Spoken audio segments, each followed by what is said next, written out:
अस्सलाम वालेकुम dear students आपको आज के इस वीडियो सेशन में खुश आमदीद। स्टूडेंट्स आज हम हाउ फार का इस्तेमाल सीखेंगे। बहुत से स्टूडेंट्स जो हैं इस हवाले से कंफ्यूज रहते हैं कि हाउ फार जो है वो कहाँ पे इस्तेमाल किया जाता है। इसके साथ जो कंफ्यूज करने वाला वर्ड है वो हाउ लॉन्ग है और इसकी वीडियोस ऑलरेडी मैं आपके लिए अपलोड कर चुका हूँ। तो स्टूडेंट्स चाहे हमारे जो इस वक्त मेरे साथ अटैच्ड BS इंग्लिश के स्टूडेंट्स हैं या इस वक्त जो स्पोकन इंग्लिश के ग्रुप्स मुझसे कोचिंग ले रहे हैं, उनके लिए मैंने ये स्पेसिफिकली 25 सेंटेंसेस जो हैं इस वीडियो में तरतीब दी है ताकि उनको हाउ फार का इस्तेमाल जो है वो सिंपल प्रेजेंट इंडेफिनिट टेंस के अंदर ख़ास तौर पर उस हवाले से मैंने यहाँ पे डिस्कस करना है। एक वीडियो इसकी मैं इसका पार्ट 2 बनाऊँगा जिसमें मैं इसके मिक्स्ड कोई 50 सेंटेंसेस जो हैं वो आपके साथ शेयर करूँगा और उसके नोट्स भी आपको प्रोवाइड कर दिए जाएंगे। Students, how far is used about distance, ये फासले के लिए इस्तेमाल होता है। जब हम फासला पूछना चाहते हैं उस वक़्त हम हाउ फार का इस्तेमाल करते हैं। जैसे आप रोज़ाना कितनी दूर तक जाते हो या कितना रोज़ाना सफ़र करते हो, यानी ये कितना दूर या कितने फासले पर या किस हद तक। जैसे तुम किस हद तक इस मसले में मुलव्वस हो, यानी इस तरह के सेंटेंसेस जब इस्तेमाल करने हो, किस हद तक, कितने फासले पर या कितना दूर, उस वक्त हम हाउ फार से सेंटेंस का आगाज़ करते हैं। जैसे यहाँ पे मैंने 25 सेंटेंसेस आपके लिए देखें तरतीब दिए हैं और all these 25 sentences have been taken from daily use sentences. तो ये रोज़मर्रा के जो सेंटेंसेस की एक कैटेगरी है उसमें से ये मैंने लिए हैं आपके लिए। इनकी एक दफ़ा बार मैं ट्रांसलेट आपको अगर कर दूँ तो आपके लिए और भी ज़्यादा आसानी हो जाएगी। आइए बेहतर विजिबिलिटी के लिए मोबाइल को रोटेशन का ऑप्शन पे लगा लीजिए। How far do you walk, आप कितने फासले तक वॉक करते हो, सैर करते हो या सॉरी चल के जाते हो। ये ज़रा वॉक का मैंने यहाँ चल के जाना है। How far do you walk, आप कितना चल के जाते हो टू वर्क, काम करने वाली जगह पर एवरीडे, रोज़ाना, यानी आप कितना दूर चल के काम करने वाली जगह पर जाते हो। यानी how far do you walk, आप कितना चलते हो टू वर्क, काम वाली जगह पर पहुंचने के लिए या काम पे जाने के लिए एवरीडे, रोज़ाना। इस तरह से how far does she live, वो कितना दूर रहती है फ्रॉम हेयर, यहाँ से। आमतौर पे हाउ फार का जो इस्तेमाल है हम जब यूज़ करते हैं तो फ्रॉम हेयर या आगे कोई एक पॉइंट ऑफ जो प्लेस है उसका हम आमतौर पर जिक्र करते हैं। जैसे how far does she live from here, वो यहाँ से कितना दूर रहती है, यानी कितने फासले पे रहती है। जैसे हम अक्सर पूछ सकते हैं कि how far do you live from here, आप यहाँ से कितने दूर फासले पे रहते हो, यानी आपकी रहाइश है। इस तरह how far do the travel by bus, वो बस के ज़रिए कितने फासले तक, कितने फासले पर सफ़र करते हैं। How far do the travel, वो कितने फासले तक सफ़र करते हैं बाई बस के ज़रिए। How far does this train गो, ये ट्रेन किस यानी कहाँ तक जाती है, यानी इसका मतलब कहाँ तक का मतलब भी अगर आप गौर से देखो तो डिस्टेंस ही है। यानी जैसे हमारे यहाँ एक ट्रेन है, फ़र्ज़ का वो लाहौर से कराची तक जाती है, तो हम उसके वाले से पूछेंगे कि ये ट्रेन यहाँ से कहाँ तक या कितने फासले तक जाती है या कहाँ तक जाती है। तो ये लिमिट ऑफ डिस्टेंस के लिए भी इस्तेमाल होता है। How far does this train go. Next देखें, how far do we run in the mornings, हम मॉर्निंग्स में यानी सुबह सुबह के औकात में हम कितनी दूर तक क्या करते हैं, दौड़ते हैं। How far do we run. How far does he drive to school, ये वही जुमला आ गया, यानी वो कितना ड्राइव करती है स्कूल तक पहुंचने के लिए। जैसे मैंने अभी आपको पहले सेंटेंस में बताया ना, टू वर्क, काम की जगह पर पहुंचने के लिए, तो यहाँ टू स्कूल का मतलब है कि स्कूल तक पहुंचने के लिए। या how far does it drive to school, वो स्कूल तक के लिए कितना ड्राइव करती है। How far do the students walk to reach university, ये भी आ गया, तो यूनिवर्सिटी पहुंचने के लिए स्टूडेंट जो है कितना पैदल चलते हैं। हाउ फार डू दे गो, वो कितना दूर जाते हैं फॉर द मॉर्निंग वॉक्स के लिए। How far does your brother drive to this job, आपका भाई जॉब की प्लेस पे पहुंचने के लिए कितनी दूर तक या कितने फासले तक ड्राइव करता है। How far this road stretch, ये सड़क के साथ तक फैली हुई है, यानी कितना दूर तक फैली हुई है, यानी इस सड़क की पहुंच कहाँ तक है।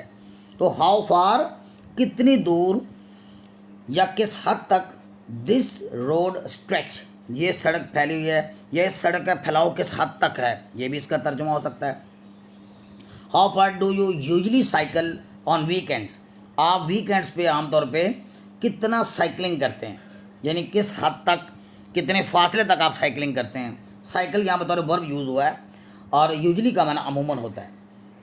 How far does the ocean lie from the nearest town, ocean lie का मतलब हुआ है कि इस करीब तरीन शहर से समंदर कितनी दूर वाक़या है। यहाँ लाई का माना लेटा हुआ होना नहीं है। आम तौर पर किसी चीज़ की लोकेशन बताने के लिए कि वो चीज़ कहाँ बेस करती है, वो चीज़ कहाँ पे वाक़या है, उसके लिए मुख्तलिफ वर्ब्स इस्तेमाल की जाती हैं। तो यहाँ लाई का माना लेटना भी नहीं है, या लाई का माना झूठ बोलना भी नहीं है, यहाँ लाई का माना वाक़या है। How far does the ocean lie, समंदर कितनी दूर वाक़या है, फ्रॉम द नियरेस्ट टाउन, इस करीब तरीन टाउन से। How far does this plane fly non stop, यानी ये त्यारा, ये जो प्लेन है, ये बग़ैर रुके कहाँ तक उड़ता है। How far does this plane fly non stop. How far does he jog, वो कितनी दूर तक जॉगिंग करते हुए जाती है। एवरी मॉर्निंग, हर सुबह। जॉग का मतलब जॉगिंग करना होता है। इसके बाद हम 15 देखते हैं। How far do you commute daily, ये रोज़ाना सफ़र करने वाले को ना कम्यूटर कहते हैं। आमतौर पर हमारे यहाँ ये लफ्ज़ इतना इस्तेमाल नहीं होता, हम तो लफ्ज़ पैसेंजर इस्तेमाल करते हैं या ट्रैवलर इस्तेमाल करते हैं आमतौर पर, लेकिन कम्यूट उस शख्स को कहते हैं, या कम्यूटर उस शख्स के लिए इस्तेमाल होता है जो रोज़ाना डेली बेसिस पे सफ़र करता है। How far do you commute daily, आप रोज़ाना कितनी दूर तक या कितने फासले तक सफ़र करते हो। How far do we need to walk, हमें कितना दूर तक चलने की ज़रूरत है, पैदल चलने की ज़रूरत है, to reach the market, market तक पहुँचने के लिए, यानी मार्केट तक पहुँचने के लिए हमें और कितना पैदल चलना है। हाउ फार यानी कितने फासले तक पैदल चलना है। वी नीड टू वॉक, हमें चलना है पैदल, to reach the market, market पहुँचने के लिए। How far does the trail, trail का माना रास्ता होता है। याद रखें, जंगल के अंदर जो रास्ता होता है ना, आमतौर पर उसके लफ्ज़ इस्तेमाल किया जाता है ट्रैक या ट्रेल, इसको पाथ भी कहेंगे हम। How far does this trail, ये track extend into the forest, ये फासला या सर ये रास्ता या ये ट्रैक या ये ट्रेल जंगल में किस हद तक फैला हुआ है, यानी इसका फैलाव कहाँ तक है। How far does your office sit, आपका ऑफिस कहाँ, यानी किस हद तक, या कह लें या कितना दूर वाक़या है। यहाँ सिट भी जो है ना लफ्ज़, जैसे मैंने ऊपर आपको लाइव बताया, या सिट का माना बैठना नहीं है, या सिट का माना वाक़या होना होता है।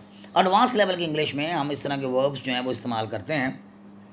How far does your office sit, आपका ऑफिस के साथ तक sit, sit mean situated, from the city centre, शहर के मरकज़ से, शहर के मरकज़ से या शहर के सेंटर से आपका दफ्तर जो है वो कितने फासले पर वाक़या है। How far do the travel, वो कितने दूर तक सफ़र करते हैं फॉर बिजनेस मीटिंग्स, कारोबारी मीटिंग्स की गरज से। How far does the river flow, ये दरिया कितनी दूर तक बह के जाता है। फ्लो का माना बहना होता है, या फ्लो का माना बह कर आना होता है।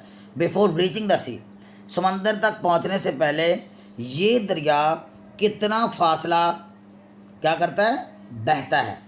How far do your kids go to school, आपके बच्चे कितनी दूर स्कूल जाते हैं, यानी घर से कितने फासले पे जाते हैं। How far do your kids go to school. How far does this bus route extend, bus का ये जो रूट है, रूट का माना रास्ता होता है, ये किस हद तक फैला हुआ है। How far does this bus route extend, extend mean extension, extension mean फैलाना, फैलना। How far does he hike on weekends, वो वीकेंड्स के मौका पर या वीकेंड्स पे वो कितनी फासले तक हाइकिंग करता है। हाइकिंग हम जानते हैं, ये पहाड़ों पे चढ़ना उतरना, एक स्टिक की मदद से, ख़ास जो स्टिक होती है उसकी मदद से पहाड़ों पे चढ़ने के अमल को क्या कहते हैं, हाइकिंग कहते हैं। How far does the team travel, train कितने फासले तक सफ़र करती है for away games, away games के लिए। अवे गेम्स होता है यानी अपने मुल्क से बाहर, अगर अपने मुल्क से बाहर अगर आप खेल रहे हैं, खेलने के लिए टीमें जाती हैं तो उसको अवे कहते हैं। तो अवे गेम्स का मतलब होता है कि जो आपके अपने मुल्क में नहीं होती बल्कि आपके मुल्क से बाहर होती हैं। तो how far does the team travel for away games, यानी बाहर के मुल्कों में खेलने के लिए टीम जो है वो कितने फासले तक सफ़र करती है। How far does your house set, आपका घर कहाँ तक वाक़या है या कहाँ कितना फासले पर वाक़या है from the main road, main road से, मेन रोड से आपका घर कितने दूर वाक़या, या सिट का माना वाक़या होना है। स्टूडेंट्स होपफुली कि ये जो हाउ फार का थोड़ा सा कॉम्प्लेक्स इस्तेमाल है, लेकिन ये फासले के लिए इस्तेमाल होता है, डिस्टेंस के लिए इस्तेमाल होता है, कितनी दूर, कितने फासले पर, किस हद तक। आप इसकी रिहर्सल कीजिए, प्रैक्टिस कीजिए स्टूडेंट्स, और फिर जो है हम इसको आप अच्छी तरह समझ पाएंगे। ओके स्टूडेंट्स, मिलते हैं नेक्स्ट वीडियो में। नेक्स्ट वीडियो, अल्लाह हाफिज़।